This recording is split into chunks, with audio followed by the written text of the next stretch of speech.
মির্জাপুরের season 3 এটা নিয়ে তো সবারই অনেক আগ্রহ ছিল। প্রথম দুইটা সিজন খুবই জমজমাট ছিল, সাফল্য পেয়েছে এবং তারপর থেকেই যা হয় আর কি, যে একটা সিরিজ যখন হিট হয়ে যায় সবাই এক্সপেক্ট করতে থাকে যে কবে আবারও পরের সিজন আসবে, কবে আবার নতুন নতুন কাহিনী আসবে। তো সিজন 3 আনতে নির্মাতাদের কিন্তু ভালোই সময় লেগে গেছে, মানে বলা যেতে পারে 3 বছরেরও বেশি সময় লেগে গেছে। তো প্রথম এবং দ্বিতীয় সিজনের মতো এবারও পুরো সিরিজের মধ্যে মির্জাপুরে যা থাকে আর কি, প্রচুর পরিমাণে গোলাগুলি আছে, মারামারি আছে, কড়া কড়া এক একটা টাইট টাইট ডায়ালগ আছে এবং ডায়ালগগুলো কীরকম সেগুলো নাই বলি, কিন্তু মেজর কিছু জিনিসপত্র মিসিং ছিল, সেটা দর্শক আগে থেকেই জানতেন।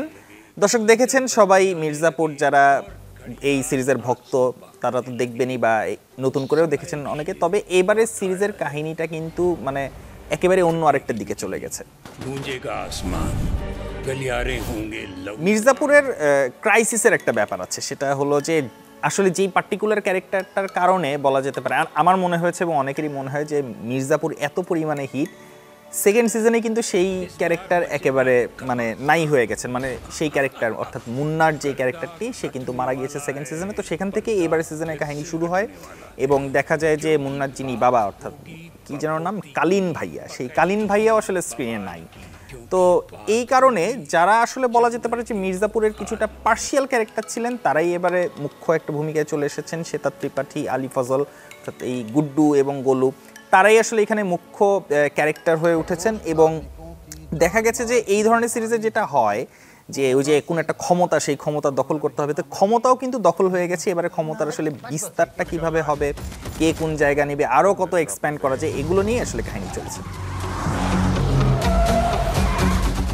এবারে সিজনের শুরু থেকেই কিন্তু একটা ব্যাপার হচ্ছে যে দ্বন্দ্বের জায়গাটা খুব কম, কারণ প্রতিশোধ যেগুলো যা নেওয়ার ছিল সেগুলো আগের সিজনেই শেষ।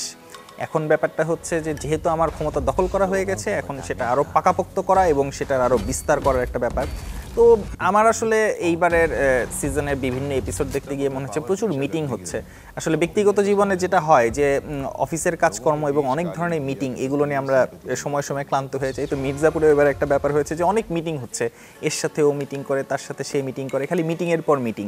তো সেই জায়গা থেকে প্রথম যে দুইটা সিজন, সেই দুইটা সিজনে যেরকম একটা ব্যাপার আছে যে খুবই একটা অ্যাড্রিনালিন রাশ বা খুবই বলা যেতে পারে এক একটা ক্যারেক্টারের ফেস অফ ডায়ালগ, এই ধরনের খেলাধুলো কম।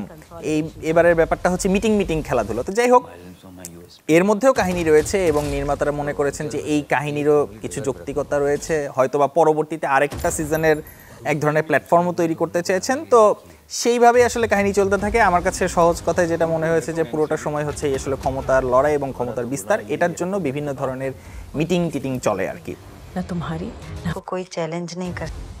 কাহিনী, অভিনয়, মেকিং ইত্যাদি ইত্যাদি এই সমস্ত বিষয় বাদ দিয়ে অন্য একটা ব্যাপার আমি আসলে বলতে চাই। আমি আসলে এইবারের সিজনের কাহিনী কি এটা অত বিস্তারিত বলছি না।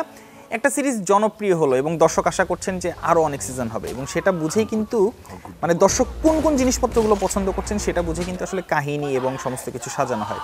আমার কথা হচ্ছে রিটার্নিং সিরিজ যদি বানাতেই হয়, সেরকম যদি চিন্তাভাবনা থেকেই থাকতো, সেই ক্ষেত্রে মুন্না এবং হচ্ছে কালীন, এই দুইজন আসলে এই সিরিজের মূল আকর্ষণ, এবং মির্জাপুর ব্যাপক আকর্ষণীয় এবং দর্শকপ্রিয় করেই তুলেছেন এই দুটি ক্যারেক্টার। কাজেই তাদেরকে অলমোস্ট পুরোপুরিটাই বাদ দেখে যখন কাহিনী তৈরি করা হয়েছে, সেটা দর্শক আসলে খুব একটা বেশি কনভিন্স হবেন না বলেই আমার মনে হয়।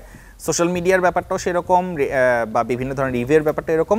কাহিনীগুলোর মধ্যে যে ছোট ছোট অংশ রয়েছে সেগুলো দেখা গেছে যে জমতে না জমতেই বিচ্ছিন্ন হয়ে গেছে। আবার বলা যায় যে বড় ধরনের কোনো ক্ল্যাশ নাই গল্পের মধ্যে, মানে পুরো কাহিনীটা আসলে কোন সমস্যার সমাধানের জন্য এগিয়ে যাবে সেটাও আসলে বোঝা যায়নি।